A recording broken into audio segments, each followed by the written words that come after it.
Hipertensi. Jadi, hipertensi itu merupakan salah satu kondisi medis kronis yang paling sering terjadi di Amerika Serikat, yakni dialami oleh hampir ada 30% dari populasi yang berusia di atas 20 tahun. Nah, data dari WHO atau World Health Organization, A Global Brief on Hypertension yang dilansir di tahun 2011 itu mendapatkan bahwa di seluruh dunia ada sekitar 40% dari orang yang berusia di atas 25 tahun itu terdiagnosa hipertensi. Ya, jadi jumlah ini itu ada peningkatan atau meningkat dari 600 juta penderita pada tahun 1980 itu menjadi 1 miliar penderita di tahun 2008. Prevalensi tertinggi itu tercatat di regional Afrika, yakni sekitar 46% dari penduduk yang berusia di atas 25 tahun, dan yang terendah di regional Amerika, yakni sekitar 35%.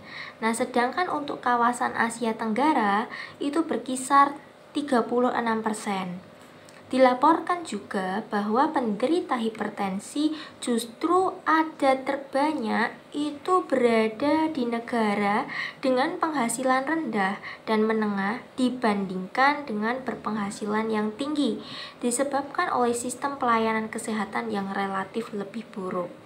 Nah, hipertensi kronis itu merupakan faktor risiko yang terbukti menyebabkan berbagai komplikasi penyakit kardiovaskular, cerebrovaskular, dan juga ginjal.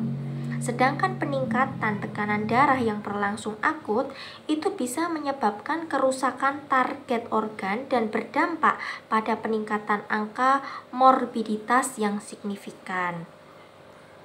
European Society of Hypertension atau ESH atau European Cardiology of Society atau ESC Guideline 2013 itu mendefinisikan hipertensi krisis ke dalam 2 kategori, yakni yang pertama adalah hipertensi urgency.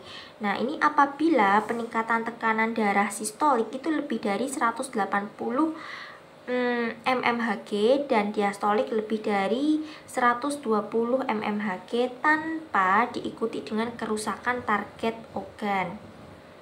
Namun, penderita bisa datang dengan manifestasi klinis, yakni berupa sakit kepala yang non-progresif, sesak nafas, kemudian epistaksis, ataupun bengkak pada tungkai bawah.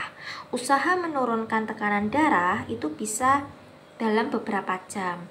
Kemudian yang kedua adalah hipertensi emergency, yakni kondisi peningkatan tekanan darah sistolik lebih dari 180 mmHg atau diastolik lebih dari 120 mmHg yang diikuti dengan kerusakan target organ seperti kardiovaskular, renal, retinal, dan sistem saraf pusat.